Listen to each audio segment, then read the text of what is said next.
Hey everybody, HMV here.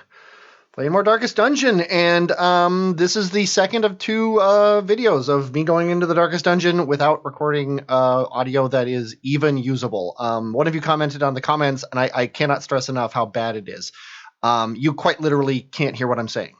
Like, you can hear when I'm talking and when I'm not talking based on how much it sounds like fingers scratching across a chalkboard and being horrible. You cannot hear a word I say, literally. You usually can't even hear the audio of the game. So there's no choice but to not use it. I don't even want to submit you to it because it sounds so bad. It could damage your speakers. Anyway, note, it says you cannot retreat from this quest. Unlike the other ones that say, you might lose somebody, this is like, nope, this is it. You're dead if you go in here and you have problems. So I figure, you know what? I think I bring everything. No, I still don't bring the shovels, which is kind of amusing when coming up here. But I do bring everything that isn't used. Oh, I do bring the shovels. Okay, never mind. Yeah, I figure why not? This is the last run. I want to be prepared for absolutely anything. The cool thing here is there's no talking or anything. This is, as far as I know, the only main mission of the game where there's no words beforehand. There's also one long hallway with the Shambler space scene behind it that you just have to walk through. So I'm like, well, let's go ahead and do this. And we start walking. And I don't know what to expect. This is the one mission where I knew nothing about what happened. And I see this wall here, and I'm thinking, whoa, thank God I brought shovels. But then there's Wayne June standing there, the ancestor, really. And we listen to what he says here. Sadly, I can't play it for you. I don't remember exactly what he says, but you know what? If you want to know, buy the game and play it for 150 hours. Or watch any other person's videos. This whole hallway walk is the same thing, so I'm going to cut this here, and I'll come back when we are approaching the room.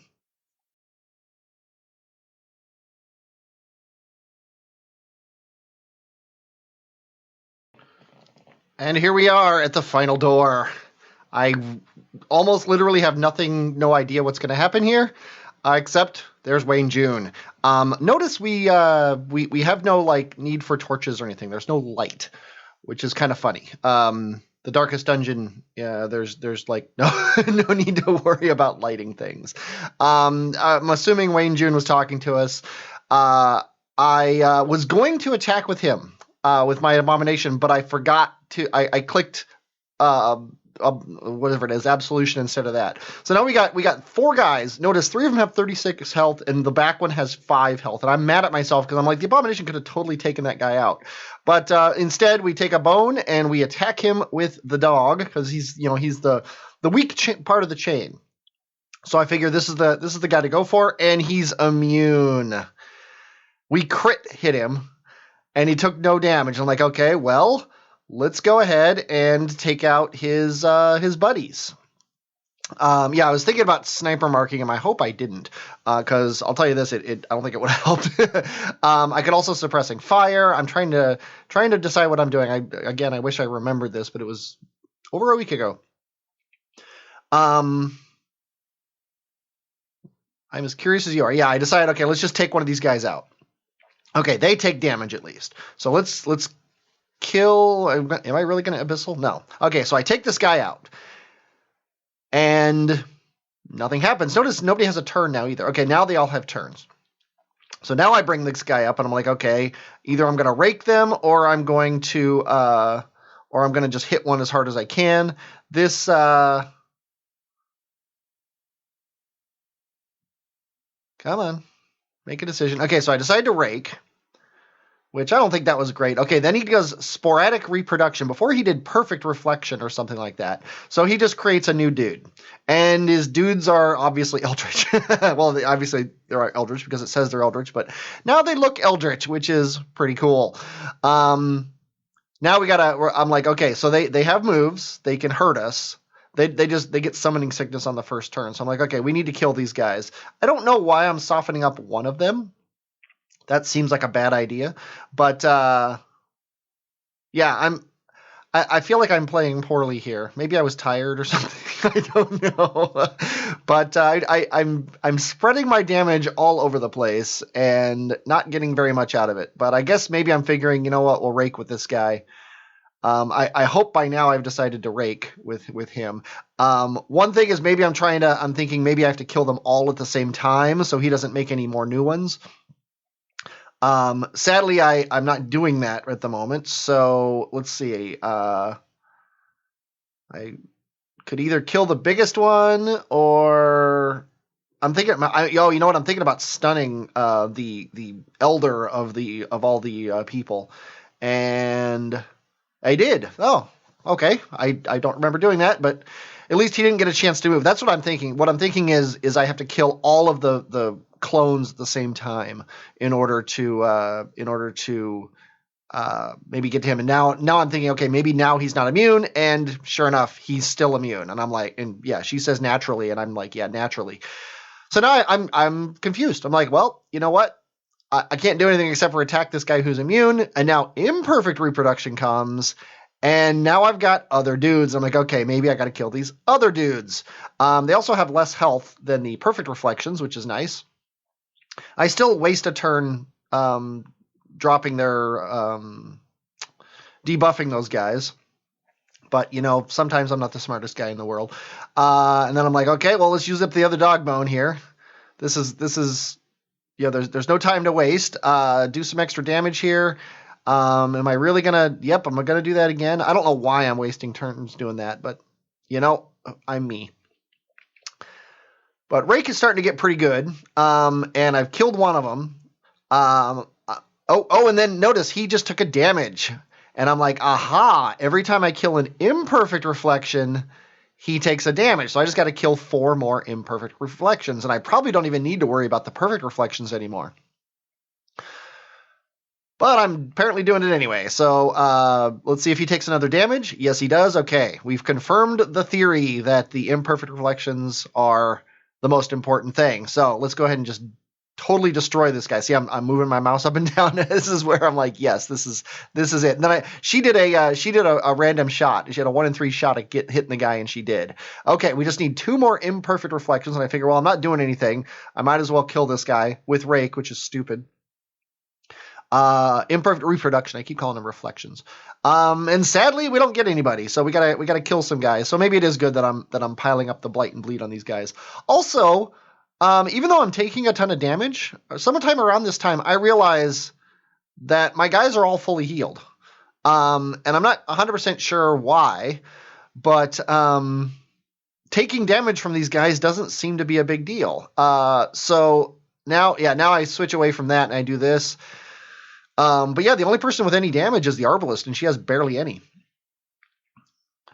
So, yep, I just need to keep killing these guys until he makes me another imperfect reflection. This is finally a good time for the Hound's Harry, and I do a Hound's Rush instead, of course. Okay, now he's taking some damage. So let's watch these guys' damage and see if they're getting healed or something. Yep, I go after the guy with the most health. If we get to move before they do, yeah, if she had Bola, I would have used it, but oh well. Okay, let's go ahead and Rake again. He's obviously immune still, but now he has to create 3 more dudes, and he's got to make at least 1 imperfect reproduction of himself. There's 1, there's 2. Okay, so we just got to kill both of those guys, and he should be dead now, and then we'll win, right? Spoiler alert, we won't win after we do that.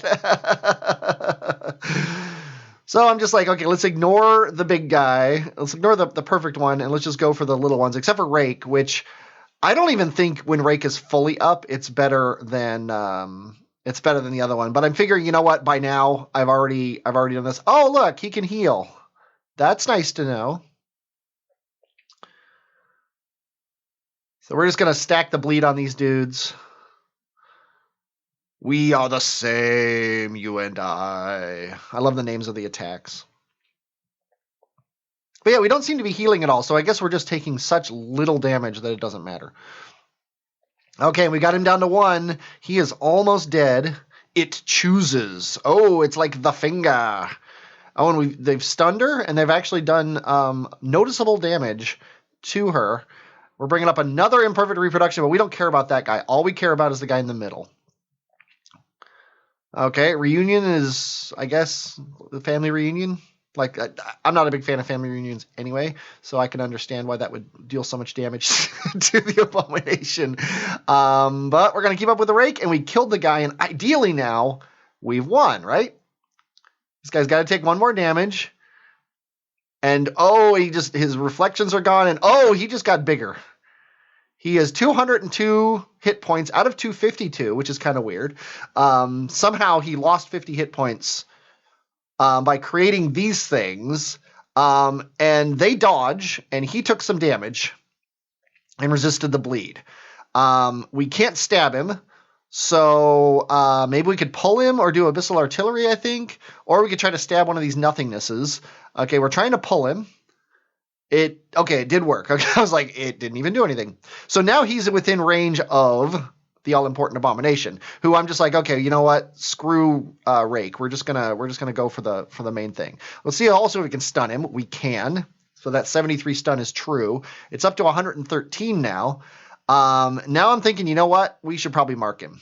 We should mark him. We got 2 people who do damage against marked people. Let's go ahead and use mark where we can. And then we're going to use the awesome crit stab from this guy to just crit every single turn. And then the abomination is going to rage at him. Yeah, we definitely don't want to knock back because he's where you want him. So yeah, just rage at him. There we go. We've got him already down to halfway. He's going to refashion us into, luckily, nothing. He also went back, which is kind of annoying. The nothingnesses don't do anything. All they're doing is keeping us from being able to get him into the front ranks. So luckily, though, we have a way to get him into the front ranks and, again, crit him at the same time. And he's down to 60 points, so he is definitely in the realm of being able to kill. I was thinking about stunning, but I decided, well, he has the mark, we're going to use his mark ability. And then we're going to rage at him for 22, and he is down to, 15? And he could easily do 15, but of course, because this is Darkest Dungeon, you do 14, and then we do 22, and he's down to 0. And I thought we killed him. He is now... I have no idea. Is that a pancreas or something? I don't know. Oh, it's the gestating heart. I thought we killed his heart when we were in the Heart of Darkness, but apparently we didn't. So now let's go ahead and keep attacking him. Boy. He's still marked, so let's just do this. And notice we're getting healed now every time we move. That's what I was remembering before, is we get healed every move we make. Which makes this fight, while cool and fun, kind of sad, actually. It's almost like they decided, oh, nice, 58-point crit there. That's what you get for being marked. It's almost like they decided that they didn't want the very final battle to be difficult or something like that. However, you'll see soon that maybe that's not the case. Okay, so then we take him out. We are very close. He's at 28. He's taken tons of bleed damage. We don't really need to heal this stuff because we're healing ourselves. This is I think when I realized that, because I'm like, well, we're all blighted up, but we're all at full health. I decide to keep this up because he is still marked instead of stunning him, and it looks like this will take care of him. And he is dead. And now he's huge. He's the Heart of Darkness, which is what we have to kill. So we have finally made it to the very final thing. He's a beating heart with I don't even know what that thing is, but I think we fought one earlier. It's like a chick with an angel wings and that crazy head. But we're just taking it down. It's still marked, which is really nice. I have a feeling the mark is lasting longer than it should because it's been several turns, although we can't tell how many turns it is. Come unto your maker. What the heck is this? And I'm like, wait a minute. Why isn't it doing anything?